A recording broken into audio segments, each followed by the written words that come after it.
Fala aí galera, beleza? Sabia que computador já tem mais de 2000 anos? Sabia não? Então vai ficar sabendo agora, roda a vinheta aí.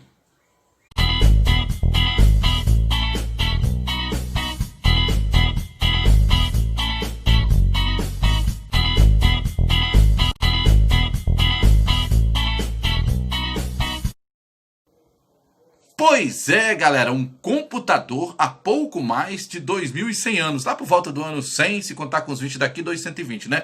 Que foi encontrado lá esse computador. Seria, na verdade, uma espécie de contador do tempo que eles utilizavam para quê? Para olhar o cosmos, essa questão de ver a situação dos astros, onde estavam principalmente ligados à questão de eclipses, e eles acabavam ligando, né, as condições climáticas, e ajudou muito naquela época aos gregos, aos romanos que dominavam aquela região. Mais interessante é que 1000 anos depois, havia um cara chamado Al-Biruni, que era muito inteligente, escreveu livro, fez um monte de coisa, para usar nos seus experimentos, bem parecido com a mesma tecnologia da época dos gregos e dos romanos, quando eles estavam, né, habitando aquela região ali, pela África, no Egito, etc e tal.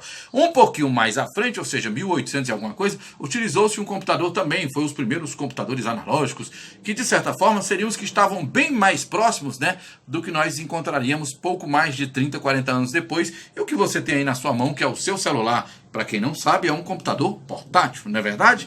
Então, isso tudo aconteceu num período de tempo. É interessante a gente perceber que essas tecnologias elas foram interrompidas, né? Isso me dá assim uma lembrança de uma coisa que eu li há um tempo atrás.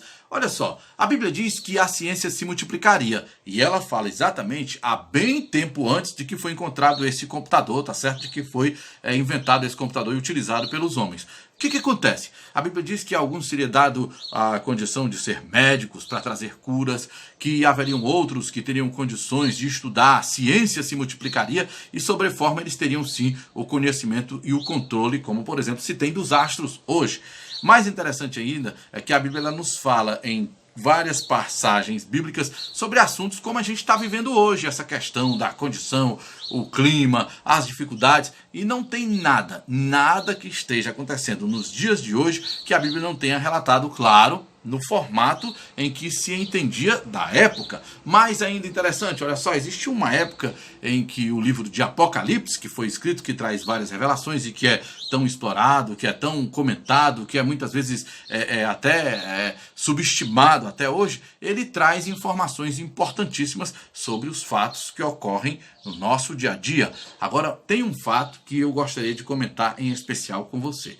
É que Jesus Cristo, ele está presente na nossa vida. É que Jesus Cristo, ele sabe que pode nos permitir para que possamos realmente dominar a ciência. Não existe nada de dizer que ciência é contra Deus, Deus é contra a ciência, como aconteceu no século XVII.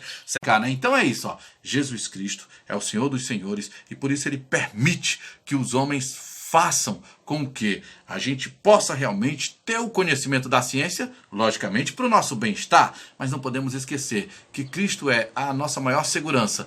Em vão vigia a sentinela, né, se Deus não guardar a cidade. Aliás, falando de Deus, olha só que coisa interessante. Se a terra não é redonda, então por que é que os pés de Deus, segundo a sua palavra, né, está sobre a esfera da Terra? Não é interessante isso? Ou seja, ciência e palavra se misturam bastante, não tão pouco. Gostou da curiosidade? Então vai lá dar um like, tá certo? A gente se encontra aí na nossa próxima edição. Valeu, grande abraço!